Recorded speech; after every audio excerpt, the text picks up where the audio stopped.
എല്ലാവർക്കും steel the ഫ്ലേവറിലേക്ക് സ്വാഗതം. ഇന്ന് നമുക്ക് റവ വെച്ചിട്ട് ഒരു ഹൽവ എങ്ങനെ ചെയ്യാമെന്ന് നോക്കാം. ഇതിന് വേണ്ടിയിട്ട് ഞാൻ 1 കപ്പ് റവ എടുത്തിട്ടുണ്ട്. ഈ റവ നമ്മൾ വെള്ളത്തിൽ കുതിർത്ത് വെച്ചിട്ട് അതിൽ നിന്ന് വരുന്ന പാൽ വെച്ചിട്ടാണ് നമ്മൾ ഈ ഹൽവ ചെയ്യുന്നത്. ഇനി ഇതിനകത്തോട്ട് ഒരു 2 കപ്പ് വെള്ളവും കൂടി ചേർത്ത് കൊടുത്ത് നല്ലപോലെ ഒന്ന് മിക്സ് ചെയ്തിട്ട് നമുക്കിതൊരു 3 മുതൽ 4 മണിക്കൂർ വരെ ഒന്ന് മാറ്റി വെക്കാം. ഇപ്പോൾ ഇതൊരു 4 മണിക്കൂർ കഴിഞ്ഞിട്ടുണ്ട്. ഇനി ഇത് കൈകൊണ്ട് നല്ലപോലെ ഒന്ന് തിരുമ്മി യോജിപ്പിച്ചിട്ട് നമുക്ക് ഇതിൽ നിന്ന് പാലെല്ലാം ഒന്ന് അരിച്ചെടുക്കാൻ വേണ്ടിയിട്ട് ഞാനൊരു അരിപ്പയും അതിന് മുകളിൽ വളരെ നൈസായിട്ടുള്ളൊരു തുണിയും വെച്ചിട്ടുണ്ട്. നമുക്ക് റവയുടെ തരികളൊന്നും വരാതിരിക്കാൻ വേണ്ടിയിട്ടാണ് ഇങ്ങനെ ഒരു തുണി വെച്ചേക്കുന്നത്. ഇനി ഇത് നല്ലപോലെ പിഴിഞ്ഞ് ഈ പാലെല്ലാം എടുക്കുക.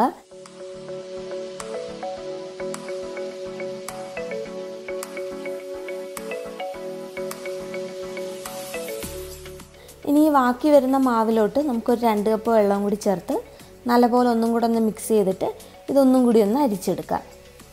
ഇപ്പോൾ മൊത്തത്തിൽ ഒരു 4 കപ്പ് വെള്ളം ചേർത്ത് ഈ പാല് പിഴിഞ്ഞെടുത്തിട്ടുണ്ട്. നമുക്കിനി ഇത് ഹൽവയാക്കി എടുക്കാം. അതിനായിട്ട് ഒരു പാനിലോട്ട് 1 കപ്പ് പഞ്ചസാരയും ഒരു 1/2 കപ്പ് വെള്ളവും കൂടി ചേർത്ത് കൊടുക്കാം. ഇനി ഇതൊന്ന് നല്ലപോലെ മിക്സ് ചെയ്ത് കൊടുത്തിട്ട് നമുക്കിതൊന്ന് തിളച്ച് വരാൻ വേണ്ടിയിട്ട് വെയിറ്റ് ചെയ്യാം.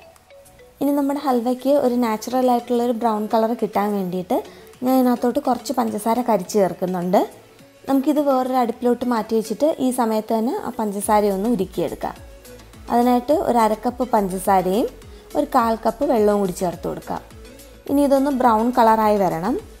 അപ്പോൾ പഞ്ചസാരയെല്ലാം ഉരുകി ഇത് നല്ലപോലെ തിളച്ച് തുടങ്ങിയിട്ടുണ്ട്. ഇപ്പോൾ ഇതിൻ്റെ സൈഡിൽ നിന്ന് ചെറുതായിട്ട് ബ്രൗൺ കളർ ആവാൻ തുടങ്ങിയിട്ടുണ്ട്. ഇപ്പോൾ തീ വളരെ കുറച്ച് വെക്കുക.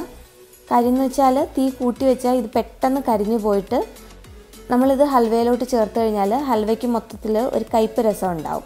അതുകൊണ്ട് നമ്മളിത് ഒരുപാട് കരിക്കേണ്ട, ലൈറ്റായിട്ടൊരു ബ്രൗൺ കളർ വന്നാൽ മതി. ഇപ്പോൾ ഇത് റെഡി ആയിട്ടുണ്ട്. നമുക്കിനി ഇത് ഷുഗർ സിറപ്പിലോട്ട് ചേർത്ത് കൊടുക്കാം.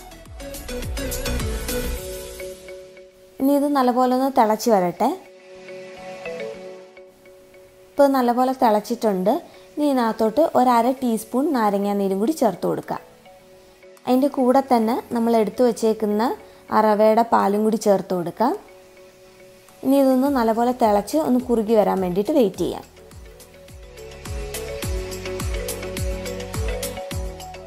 ഇപ്പോൾ ഇത് നല്ലപോലെ തിളച്ച് തുടങ്ങിയിട്ടുണ്ട്.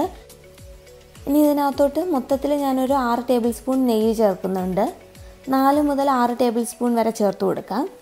അത് കുറേശ്ശെയായിട്ട് ചേർത്ത് കൊടുക്കണം. 1-2 ടീസ്പൂൺ വീതം വെച്ച് ചേർത്ത് കൊടുത്താൽ മതിയാവും.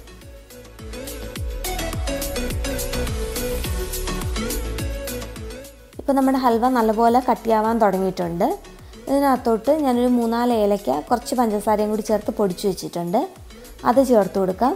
അതിൻ്റെ കൂടെ തന്നെ ഒരു 2 ടേബിൾ സ്പൂൺ നട്ട്സ് ചെറുതായിട്ട് കട്ട് ചെയ്ത് വെച്ചിട്ടുണ്ട്. അതും ചേർത്ത് കൊടുക്കാം. ഇത് നല്ലപോലെ ഒന്ന് മിക്സ് ചെയ്ത് കൊടുത്തിട്ട് ഒന്നും കൂടി ഒന്ന് കുറുകി വരാൻ വേണ്ടിയിട്ട് വെയിറ്റ് ചെയ്യാം.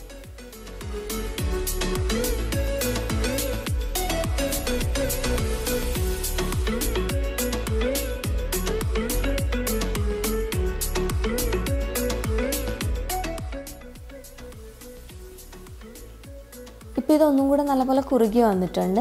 നമുക്ക് കുറച്ച് നേരം കൂടെ ഒന്ന് വെയിറ്റ് ചെയ്യാം.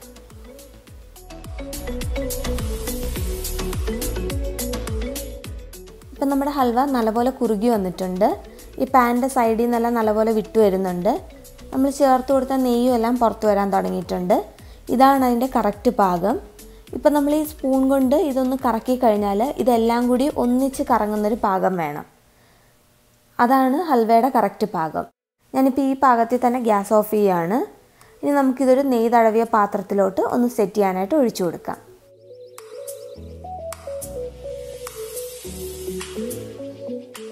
എന്നിട്ടൊരു നെയ്യ് തടവിയ സ്പൂൺ കൊണ്ട് ഇതിൻ്റെ മുകളിൽ ഒന്ന് ലെവൽ ചെയ്ത് കൊടുക്കുക. ഇനി നമുക്കിത് കുറച്ച് നേരം ഒന്ന് നല്ലപോലെ തണുക്കാനായിട്ട് വെയിറ്റ് ചെയ്യാം. ഇപ്പോൾ ഒരു 2 മണിക്കൂർ കഴിഞ്ഞിട്ടുണ്ട്. നമ്മുടെ ഹൽവ നല്ലപോലെ തണുത്ത് നല്ല സെറ്റായിട്ടുണ്ട്. ഇനി നമുക്കിത് വേറൊരു പാത്രത്തിലോട്ട് മാറ്റിയിട്ട് നമുക്കിഷ്ടമുള്ള ഷേപ്പിൽ കട്ട് ചെയ്തെടുക്കാം.